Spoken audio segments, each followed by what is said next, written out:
Good afternoon, everyone. We welcome you again. Today, our esteemed guest is Dr. Bilal Ahmed Kalu, Coordinator, Department of Teacher Education, North Campus, Delhi, Baramulla, University of Kashmir. So, he is going to deliver the lecture on the emerging role of teacher in higher education under NEP 2020, opportunities and challenges. So, you are audible as well as visible. So, please continue.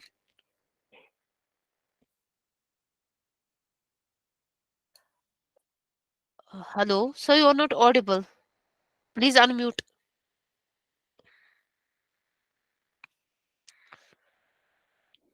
So, unmute.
Please be with us. So we'll join in second.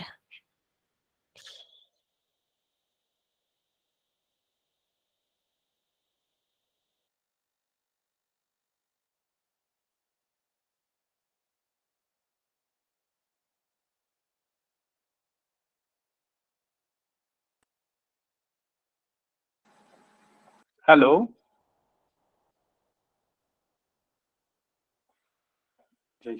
Yes, sir. Audible, sir. Okay. Sorry for this disturbance.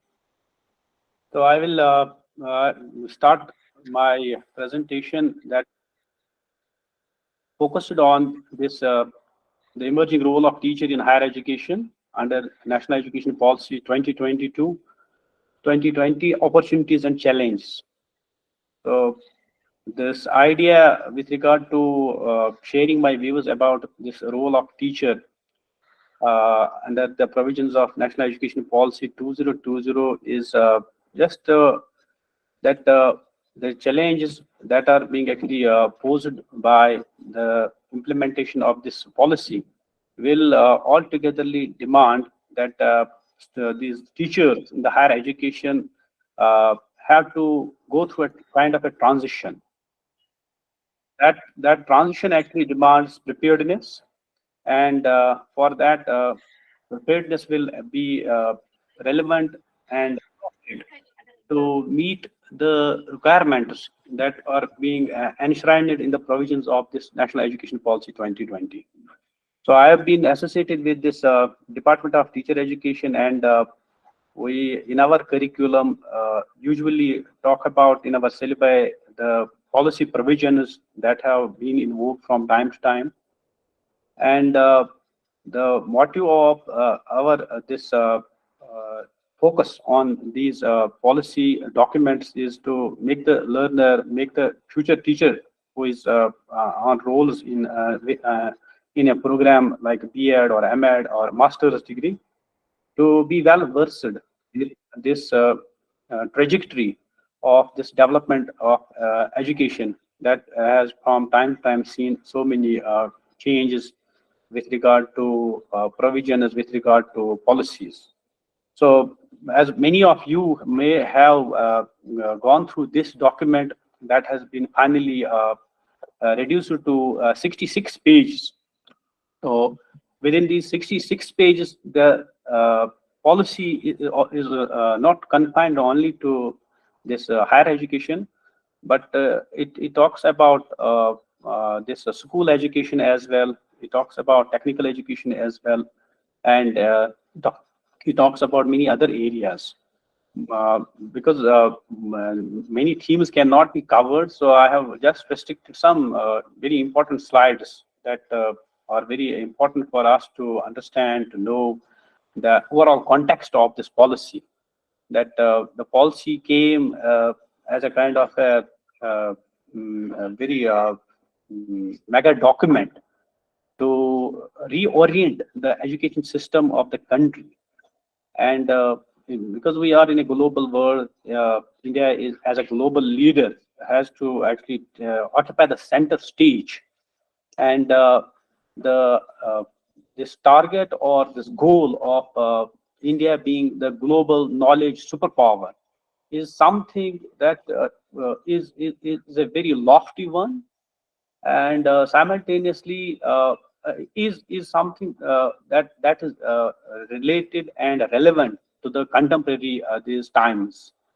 So in this globalized world, the countries are all geared up in training their manpower, in training their citizens, future citizens, for the tasks and for the challenges that they will have to encounter or face in their future. And education as an institution is preparing this young generation within colleges, within universities, uh, with something that they actually need, with some skills, with some knowledge, and with some proficiency that they may be actually acquiring. But keeping into consideration that everything cannot be in order if it has a kind of a domestic orientation, if it is suited only to meet the national or the indigenous ends.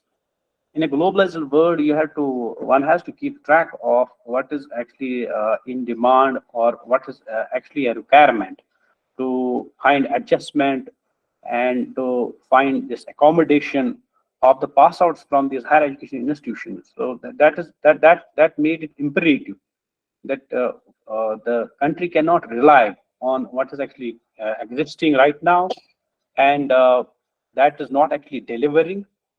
And for that matter, it has to be in tune with the contemporary requirements across the globe. So with this intention, the efforts were put much earlier, before 2020.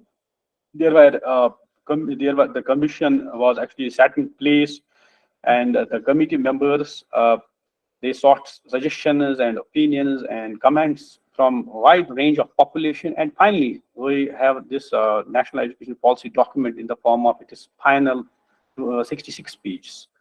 And it is a very uh, transformational type of a document that acts as a blueprint for the country's education system to take the journey for achieving this very realistic and goal of becoming a global knowledge power. And that's why it demands that there needs to be so much of change, so much of overhauling to be done. And it is earlier to this, we had education policies of after independence of 1968 and 1986. So after a span of 30 years, or 30, almost 3 decades, the country has been in a position to actually introduce this policy. So my inputs and my views with regard to this in this presentation will be wholly and solely focused around this higher education part. So this changing landscape of higher education that is going to witness both structural and these institutional reforms to accommodate or to be in a position to reach to the targets that have been actually set forth. So the vision is that the policy is envisioning a complete overhaul and a energizing of higher education system. Policy vision includes that the country wants to move towards a higher educational system consisting of large multidisciplinary universities and colleges with at least one in or in near every district, with more higher educational institutions across India that offer medium of instruction or programs in local and Indian languages. So moving towards a more multidisciplinary undergraduate education. It also envisions towards faculty and institutional autonomy, and it will be only achieved if there is revamping of the curriculum, pedagogy, assessment, and student support for enhanced student experiences, reaffirming the integrity of faculty and institutional leadership positions through merit appointments and career progression based on teaching, research, and service. Establishment of National Research Foundation to fund outstanding peer-reviewed research and to actively seed research in universities and colleges. So these important aspects where it talks about the autonomy, it talks about the institutional restructuring. So there are certain numbers that have also been actually taken care of, if, like gross enrollment ratio, GER.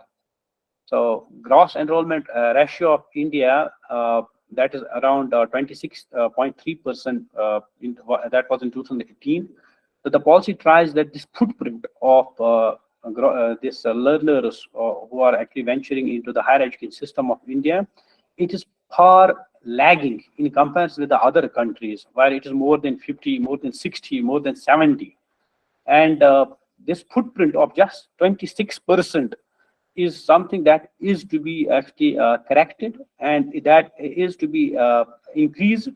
And that's why within this policy, the target is that gross enrollment ratio that as of now is 26% is to be actually taken or increased to 50% by 2035.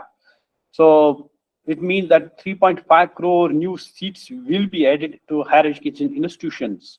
So to accommodate the learners who are to be actually covered. Then this holistic and multidisciplinary education, the policy emphasizes broad-based multidisciplinary holistic undergraduate education with flexible curricula, creative combinations of subjects, integration of vocational education, and multiple entries and exit points with appropriate certification. So according to this, the undergraduate education that usually conventionally used to be of 3 years of duration, so that will now be converted, or that will be replaced by a preferable mode of 4 years, where we will have 1 year of research incorporated in that.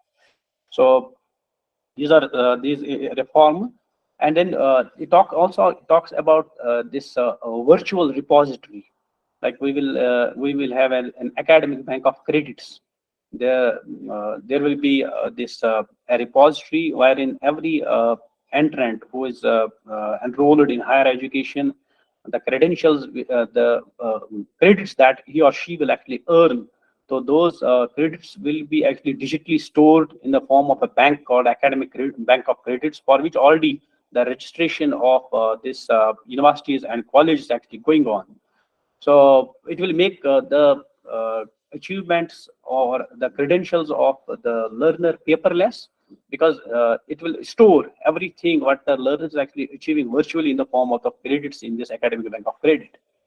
And it also talks about that the country is going to actually set up multidisciplinary education and research universities, MIRUs, at par with IITs, IIMs, to be set up as models of best multidisciplinary education of global standards in the country.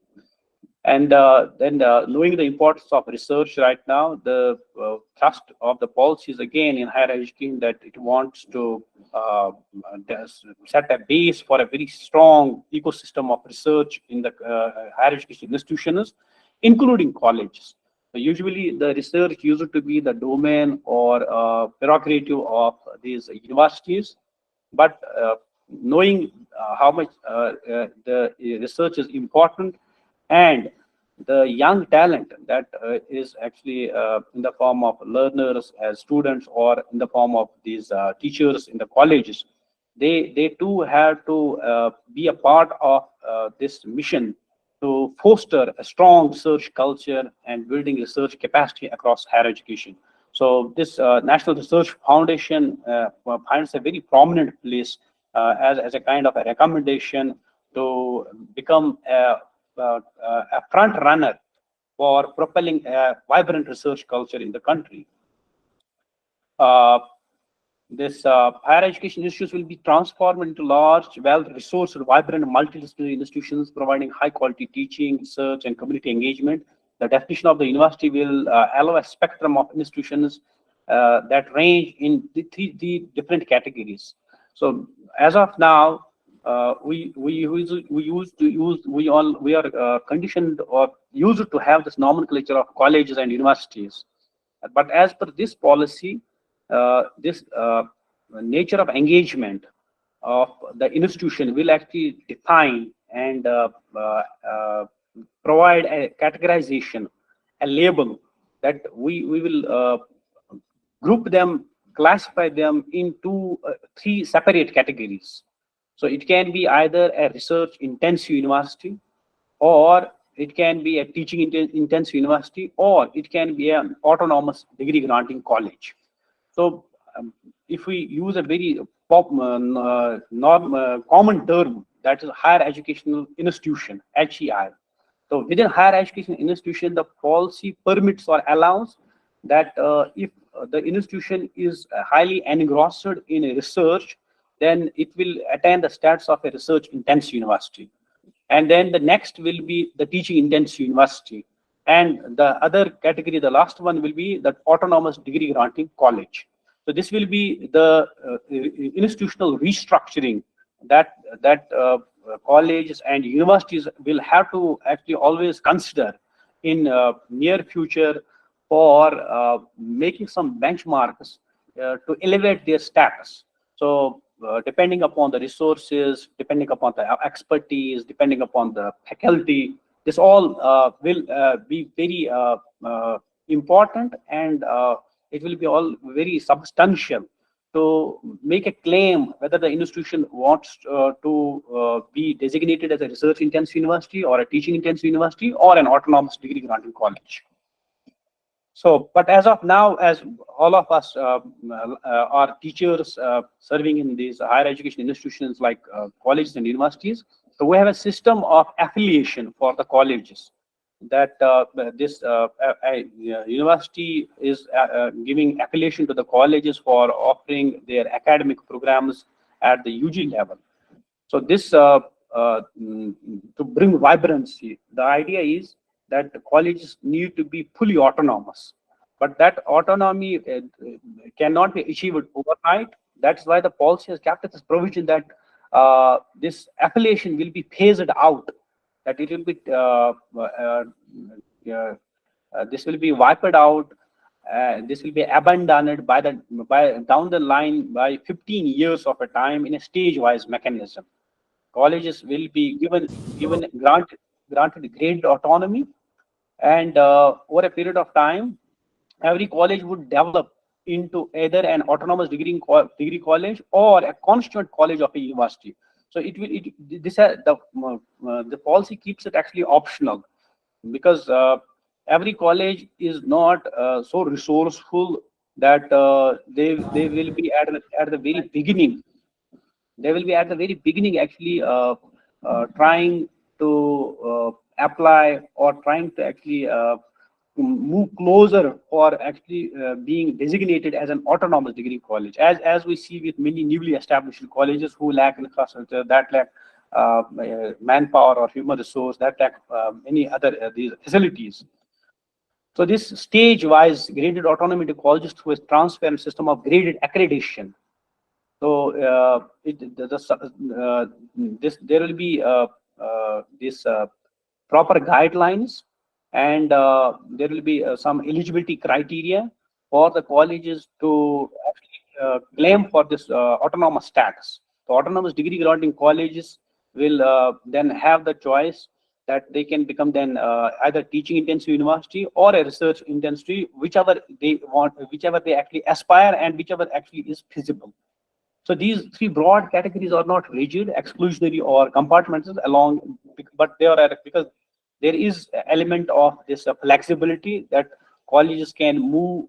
The colleges have this. The college will enjoy some form of this flexibility that they can actually shift from becoming first an autonomous degree granting college, and then building up their resources, meeting the criteria set by the concerned agency, and then trying to actually further improve their credentials in reaching to the next level. So based on plans, actions, and effectiveness, higher education institutions will have a freedom to move from one category to another category. And for this appropriate accreditation system with norms will be used for the college.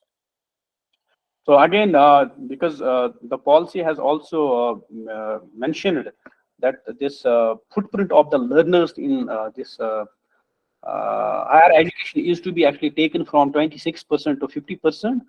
So it can, for that, the higher this open and distance learning ODL mode.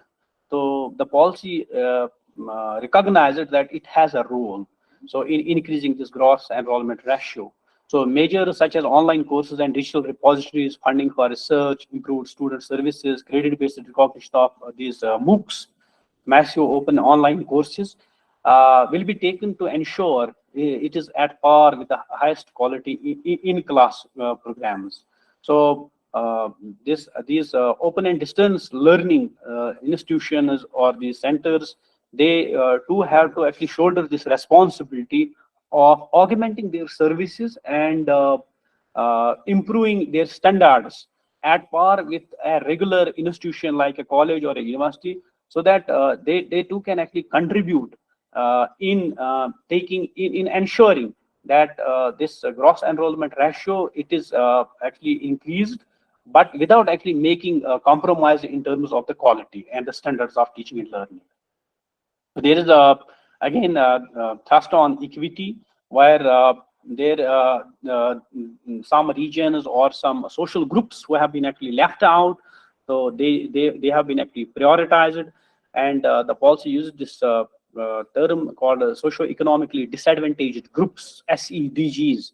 These SEDGs, for SEDGs, there will be some special measures, as policy is talking actually about having some very special zones, educational zones, uh, uh, that will be wholly and solely meant for providing opportunities to the learners from these social groups or regions who have been actually left out by one reason or the other reason. So this is all aimed at actually maintaining this equity. So students from socio-economically disadvantaged backgrounds require encouragement and support to make a successful transition to higher education. So universities, uh, I want to mention it here when we talk about this gross enrollment ratio. So within this gross enrollment ratio, we find that representation from socio-economically backward communities like SCs, STs, or from poor these households, it is completely less. So in order to streamline this gap between those who are privileged and those who have not been actually benefited, they will be provided these opportunities, and university and colleges will thus be required to set up high quality support centers, and will be given adequate funds and academic resource to carry this out effectively. There will be also professional, academic, and career counseling available to all students, as well as counselors to ensure physical, psychological, and emotional well-being of the learners. So this is an important thing that all teachers maybe right now engaged with. That every higher education institution has to come up with its institutional development plan. So each institution will integrate its academic plans ranging from curricular improvement to quality of classroom transaction into this larger institutional development plan. So this IDP is a kind of a format that will reflect the credentials of the institution. And this IDP will also actually become a base whenever the college will be advocating its cause for being actually given a higher status. So the it is associated with the funding. It is associated with many other grants as well. That if the college is actually having a very sound and strong this institutional development plan, so it will have more prospectus of being considered for funding, for grants, and for being elevated to the further status.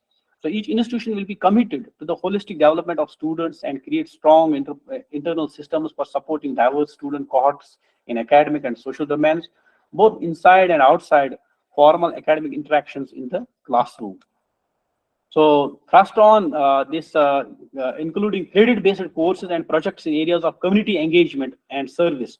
The policy is having this consideration that higher education institutions have to actually own social responsibility. So that social responsibility will be vis-a-vis being responsive to the pressing concerns of this community and to the environment, and also developing or inculcating in the learners ethics and the values. So this policy emphasizes that the credits with regard to actually this community engagement and service, environmental education, and value-based education will be compulsory for all learners. So education as a subject, social work, and environmental science departments can come up with innovative credits to meet this demand. So in this group, if we have teachers who pertain to these disciplines, they have to think that they have to consider that their engagements and their intervention with regard to facilitating activities within the community, for that the students need to be actually encouraged, and this encouragement will be only possible if the student finds motivation. So the motivation is only possible to the its highest once we this engagement of the students will be given the weightage of the credits. So converting this activity or participatory this stance of students in such activities and then giving them recognition in the form of credit will be definitely motivate them. And the motive that we have is to inculcate in them that social responsiveness, that the learner is supposed to be aware, the learner is supposed to be actually very sensitive, and the learner is supposed to be having this civic sense with regard to his conduct or behavior. So for that, this priority or emphasis on credits with regard to this this community engagement, environmental education, and value-based education have been prioritized. And the important that is right now in vogue is this multiple exit and entry points into higher education. So we used to have this uh, provision that the student at the time of the admission uh, you had to either continue this program till its completion for a period of 3 years, but this policy has actually customized it. So this customization may have been has been actually given as a form of a flexibility, that maybe this student within a stretch of 3 years may find some need for upgrading his or her IT skills by joining some other course. So in the meantime, he has this option that he can skip and then come back and then further continue. So this multiple exit and entry point is student centric in nature, keeping into consideration that it will augment the student with regard to updating his or her knowledge or skills by getting connected with something that is purposeful. So, and this will be done as is right now in vogue. That for if the, for 1 year, it will be recognized as a certificate for completing 1 year in the discipline or field, including vocational and professional areas. And for 2 years, it will be a diploma. And for 3 years, it will be a bachelor's degree. And then a 4 year multidisciplinary bachelor's program shall be the preferred option, since it allows the opportunity to experience the full range of holistic and multidisciplinary education in addition to a focus on the chosen major and minors as per the choice of the student, as is in vogue. Because many higher education institutions, especially universities, they have rolled out their kind of a framework with regard to offering these programs, whereby this provision has been actually taken care of. The new admissions have been now retailored in order to fit this particular provision, where this 4 year bachelor's program with research has been actually emphasized as a preferred option. So higher education will have the flexibility to offer and this different designs of master's program. They may be a 2 year program with the second year devoted entirely to research for those who have completed the 3 year bachelor's program. For students completing a 4 year bachelor's program with research, there could be 1 year master's program, and there may be an integrated 5 year bachelor's or master's program. Undertaking a PhD shall require either a master's degree or a 4 year bachelor's degree with research. So this is something that is an academic restructuring, that just after 4 year graduation, this program with research component, the pass out can actually directly have the access to pursue this PhD program. And this policy has also this discontinued this continuation of this ample program. So academic bank of credits has been already discussed.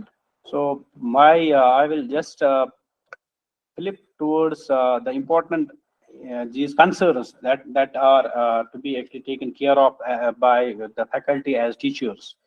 So uh, since education as a subject is in the concurrent list, the states and the UTs need space to accommodate the accommodation with respect to their existing profile.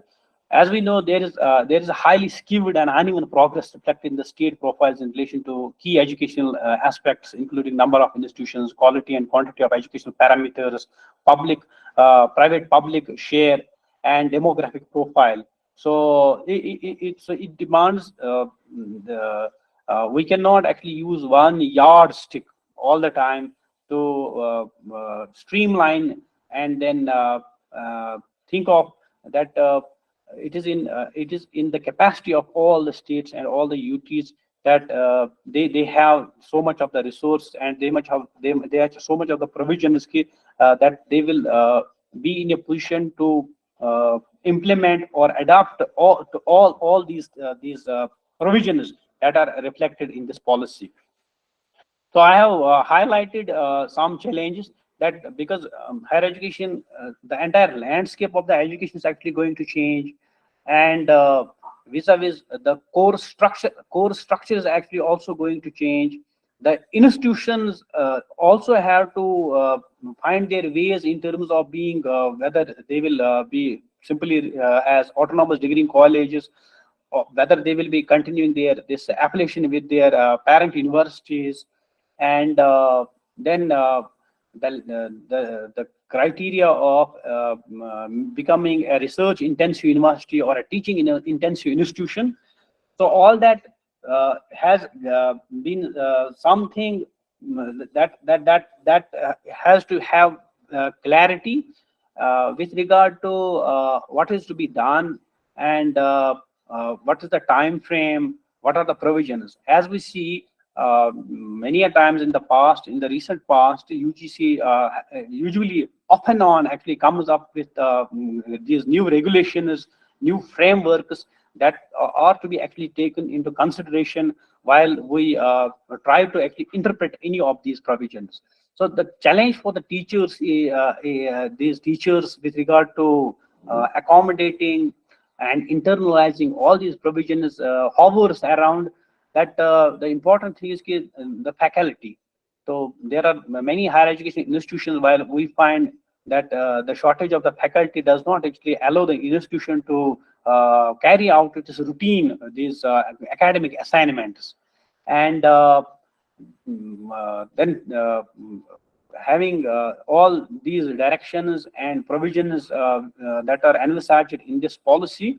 So you need to have an higher education institution that has an optimum availability of the faculty members. So this is one challenge, and we see that there are many posts lying vacant across higher education institutions across the country, and it is highly skilled.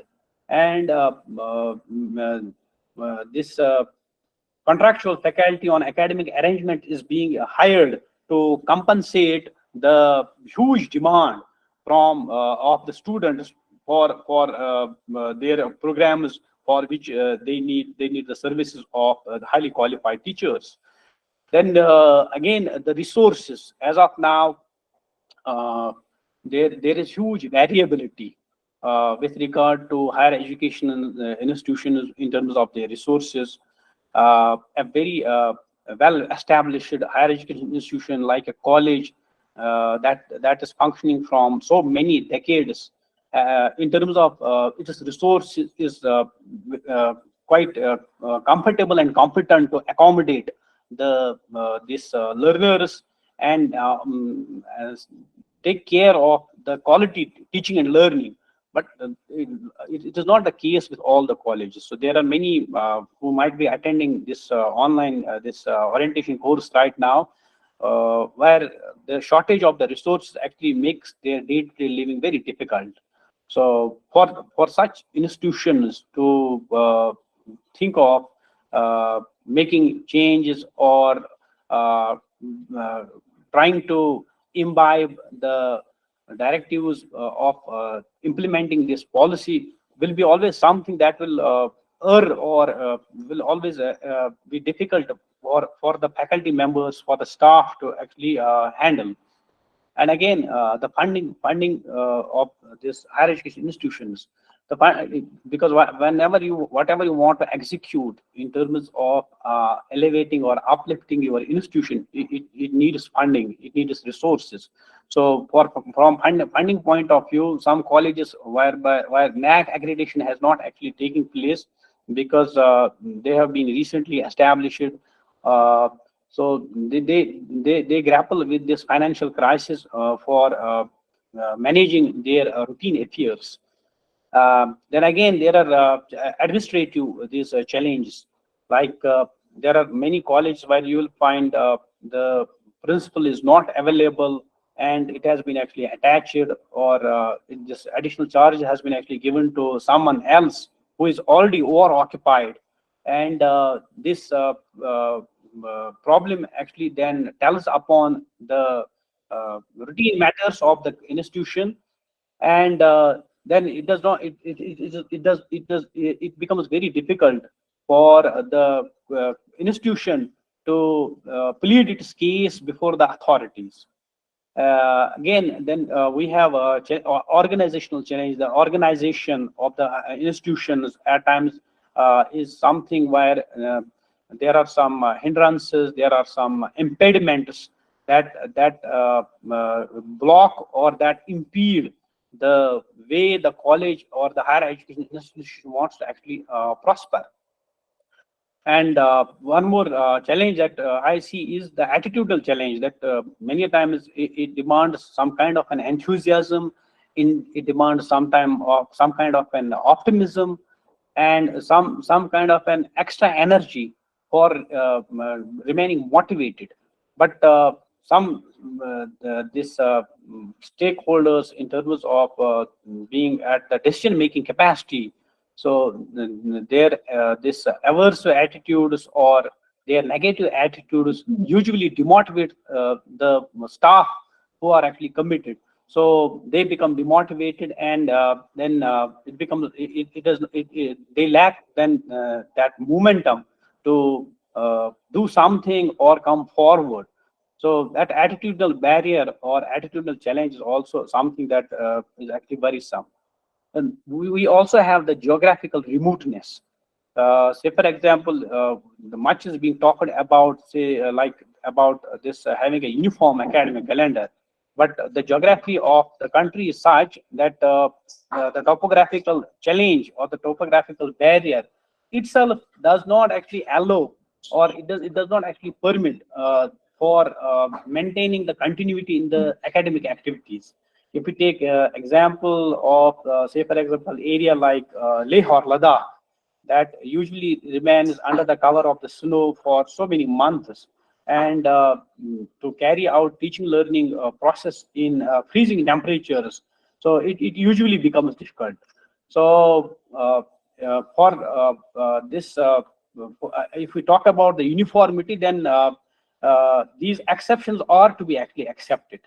So a teacher who is posted, say for example, in a degree college at Ladakh or Leh, has justified this ground with regard to having certain concessions, or with regard to actually being given certain extensions for assignments for which there is a deadline. So this geographical remoteness it also actually then hampers the proficiency and the this well-being and this academic excellence of the institution. So there, if you have a metropolitan kind of a setup, so it is a different experience. But if you are in a kind of a remote setting where you lack, say for example, electricity, or where this terrain is not motorable, it becomes very difficult for the learner to actually reach. It's not actually as easily accessible. So it puts actually limitations. It puts limitations. So because the experience of the pandemic has also prioritized the use of the technology. So in terms of this employing Ajay, technology. Hello. so you're beautiful. Please continue. Okay. I hope I am audible to everyone comfortably, or if there is some comments that someone wants to make, so I can stop. So you're audible. If Okay. anyone has any issue, they can add it in the chat box. Okay.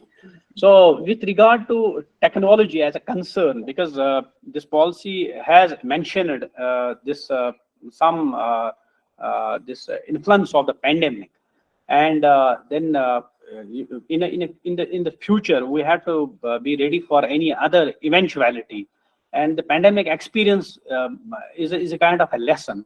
So the institutions have to be actually technologically sound, and then the faculty that are associated with handling this academic assignments have to be tech savvy. And again, when we compare institutions within a particular state or within a particular area, so there are differences where we find that some basic requirements or some basic necessities that you actually need, they are not present. So a teacher who might be in a very posh or a very this established college, that is fully is a different experience rather than a teacher where he or she is actually lacking the basic necessities to switch over to this e mode or this online mode. So that the technology as a kind of a concern actually is something that is highly instrumental as well, and upgrading and this improving in setting a strong technological base in higher education institutions meet any eventuality will also be a deciding factor in the future.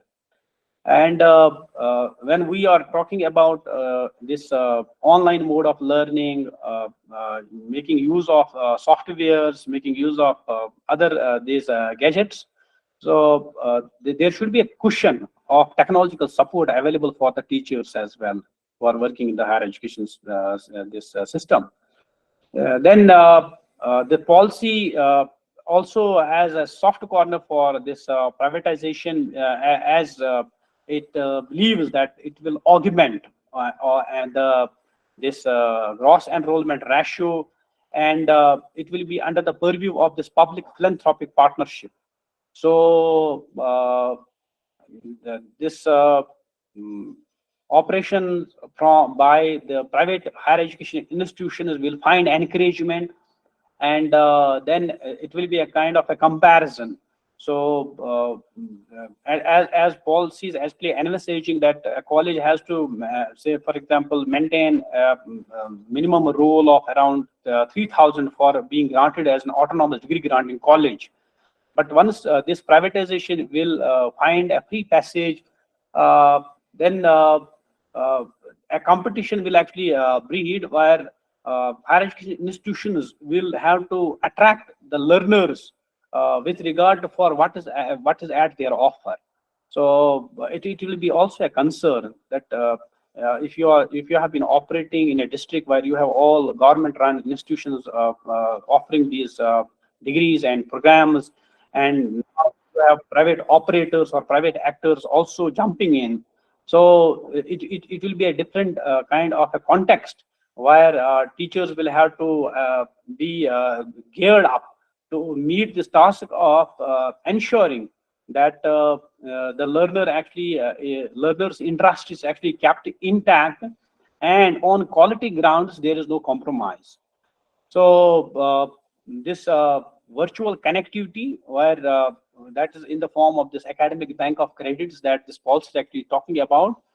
So it is something that will not be as easy, but will take time.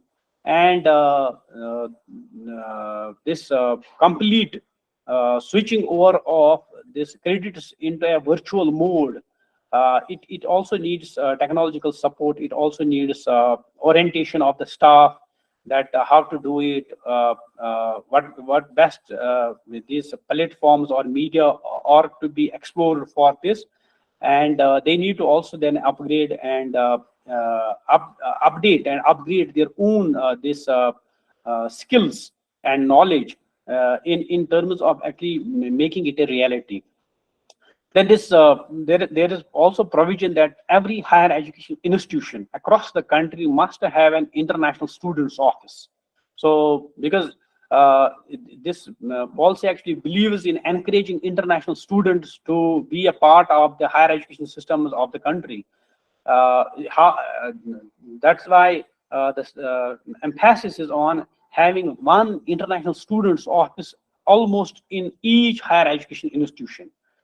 How it will be done, and once this provision will be set into place, what kind of a preparation does it need on part of the teacher? Say, for example, a teacher who is monolingual may find it actually very difficult to have students who from other countries will have a different language. And same is true with regard to offering the credits, where students across the country will have a free choice in opting for them. So a teacher has to be actually geared up to face or to handle a heterogeneous this lot of students who belong to different backgrounds, who have different this linguistic profile. And knowing that this policy believes in multidisciplinarity, it allows a student from arts stream to actually opt credits from, say, for example, a science subject. Then it all demands that a teacher has to have that feature of customization. We used to have our students who used to have the background of the subject, and then the teacher used to rely on their previous knowledge with regard to this particular subject. Now the core challenge is, now this actually encourages the students to actually avail credits, irrespective of whatever their background is. And for that, to make a young or a fresh learner understand, say for example, the concepts of biotechnology, whose background has been literature. So this is something where teachers flexibility with regard to having a pedagogy that will suit audience who have diverse backgrounds is something as a challenge. So the same is true when we have this demarcation of core, major, minor, or vocational courses, and this language and this backgrounds with regard to humanities. So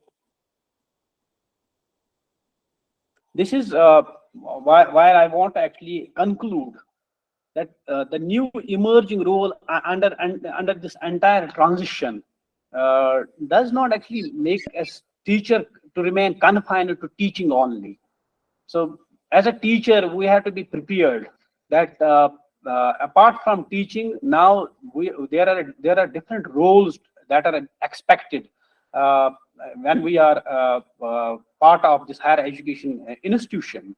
So a teacher is a multitasking worker, or teacher is a meta professional that simply having the mastery of this subject knowledge uh, is not enough. Let me be very blunt that a teacher now cannot rely that this subject mastery will be something that will make his or her job easier, or it will be something that he may be content with. So this policy is usuring, or this policy is actually triggering activism among the teachers, that beyond being the best teachers, they too have to be the planners. They had to play a role with regard to setting the plan for their institution, as is mandated in this institutional development plan. So their cognitive abilities, their thinking abilities, how they want to take forward their institution, how what role is to be actually played in terms of elevating the stats of their institution. So, and how you need to actually go through the guidelines that are there from the concerned these bodies. They need to be given consideration while the institution is actually setting its plan. So teacher is actually there at the center. So the gamut of the responsibilities has actually increased manifold. I see it, a teacher now heavily loaded with additional assignments and additional expectations.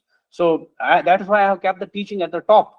But apart from that, you need to have this quality of a planner. You need to have the feature, or this competence, that how well you actually plan the future of your institution in which you are working. Then as this policy is also emphasizing that the institution has to have collaborations and linkages. So in that emerging role, the teacher is also supposed to be a coordinator.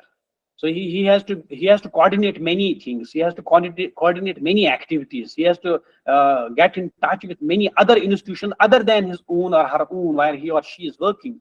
So as a role of the role of the coordinator is also actually expected. So irrespective of whether the teacher is interested or not interested, but there can be assignments where a teacher has to get connected, where a teacher has to be associated, where a teacher has to find association with organizations, with institutions, with agencies that are supposed to uh, cumulatively, in an integrated way, do have some kind of an assignment that is for the overall well-being of the learner, for the overall well-being of the institution. And then the teacher in the role of the leader, uh, because this policy is also encouraging the institutional autonomy. So for that you need to have the teachers who will actually lead the institution from the front, keeping into consideration the eligibility, keeping into consideration the criteria, keeping into consideration all that those mandatory guidelines that have to be fulfilled. So for that, a teacher's role as a leader has become more important. So remaining confined to teaching only, and distancing oneself from these assignments or engagements where where you have to think about achieving this institutional autonomy. So it demands that the teachers are supposed to imbibe in them that integrity as a leader. So they need to actually put their point black and white. They need to actually have that clarity of the goal, the path that they have to actually undertake, the journey that they have to actually look forward, and then act as front runners or torch bearers for the institution to lead its way, because it will be all a kind of a competition, keeping into consideration these hierarchies, that you have to be an teaching intensive university or a research intensive university or even an autonomous degree granting college. So this humble beginning where you are an affiliated college, then you can actually switch over to being an autonomous degree granting college, and then you can think of actually switching over to this teaching intensive university, and then towards being a research intensive university. It cannot happen on its own. Someone has to own its responsibility. Someone has to actually shoulder this assignment. And for all this, it will be only possible when you have exemplary teachers who will actually fit into the role of the leader. So that's why this emerging role is much needed, for which the teachers have to be actually prepared. Then this content developer, as we know that we cannot actually maintain distance from the technology, and we cannot always find our ways for being available to the students in one-to-one or face-to-face mode. So a quality this quality content is to be kept available for the student, for which we can use all these forms of ICT tools that are available right now. But most of the times we find this among teachers, this inclination or orientation towards ICT is very low, or minimal.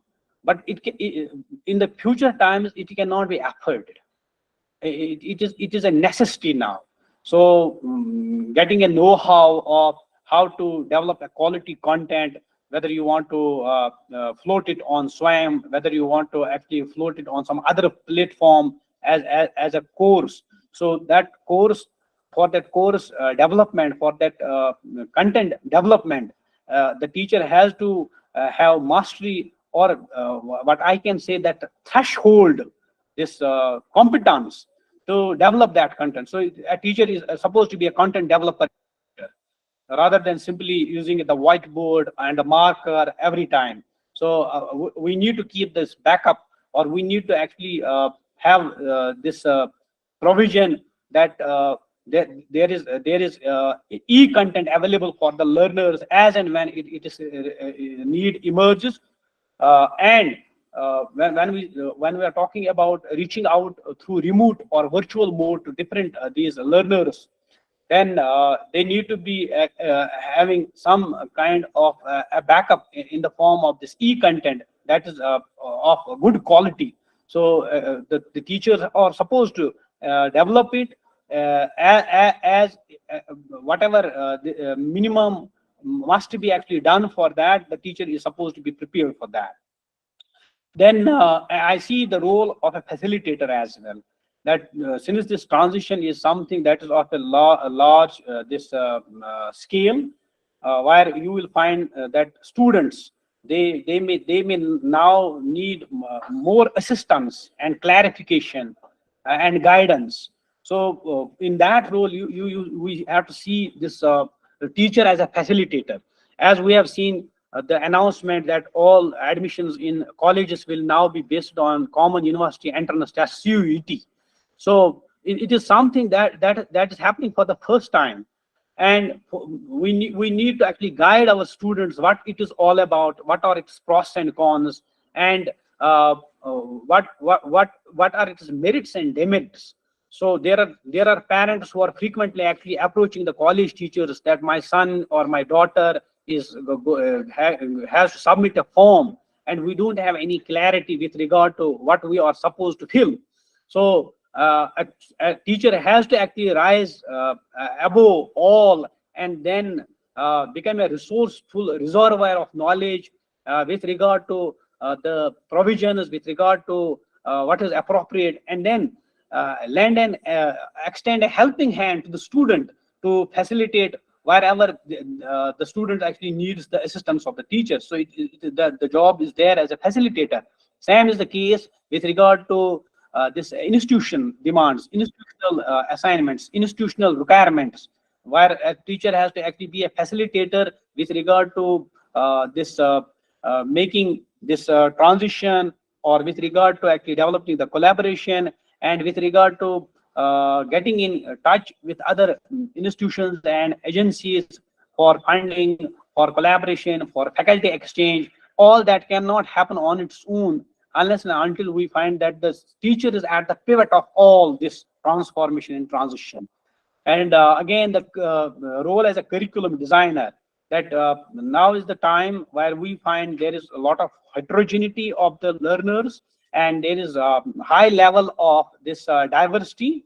So the time is that this curriculum is to be designed and customized to tailor the curriculum for these diverse learners. So in curriculum designing, the teacher has to find its role now in curriculum design, because it will be institution centric at many occasions. So within that institution, the teacher has to customize the curriculum to suit it with regard to what the requirement is, or what the demand is from the learners.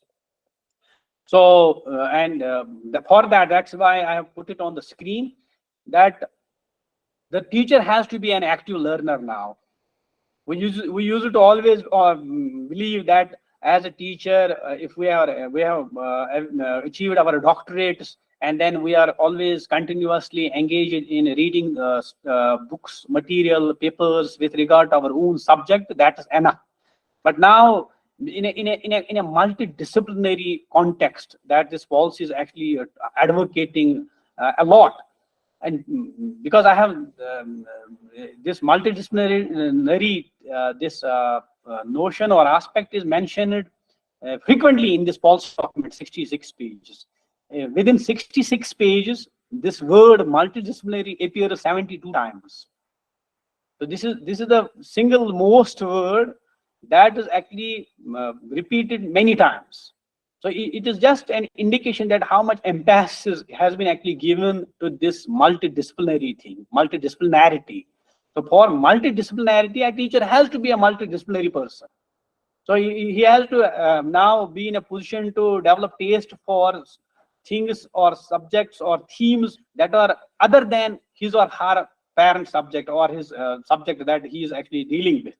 So that's why one has to be an active learner. The new emerging role actually is pushing for the teacher to be an active learner, a lifelong feature for a teacher who is working in an higher education institution.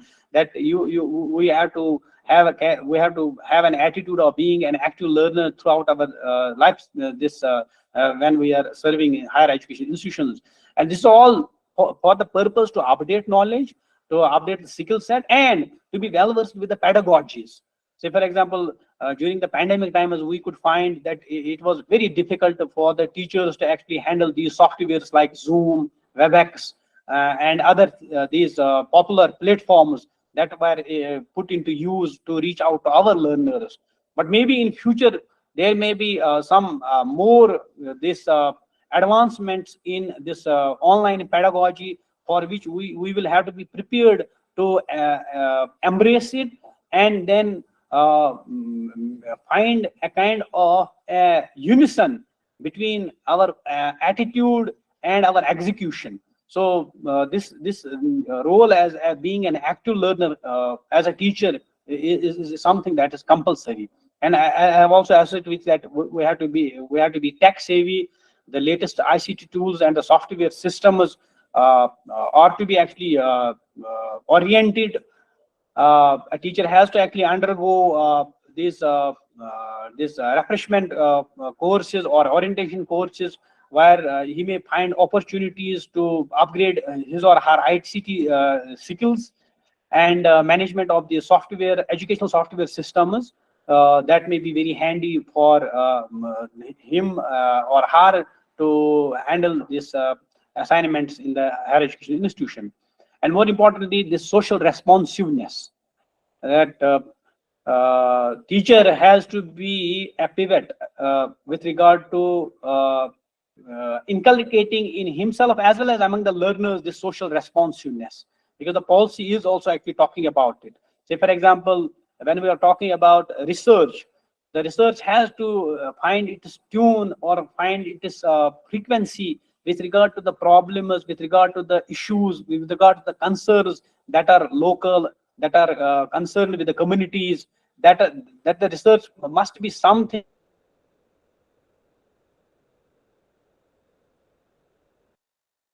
that is actually aiming at giving back to the community in terms of something to the problems, to the concerns that immediately demand some kind of a solution or some kind of a redressal. So with this, I think the time is already, I have taken more minutes, so I am concluding it. I thank you all for your patient hearing. Thank you very much.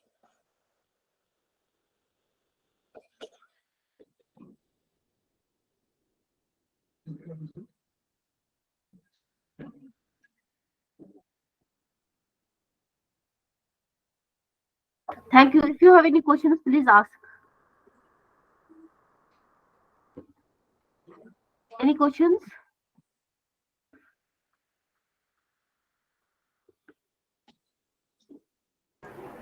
Sir, I have one question.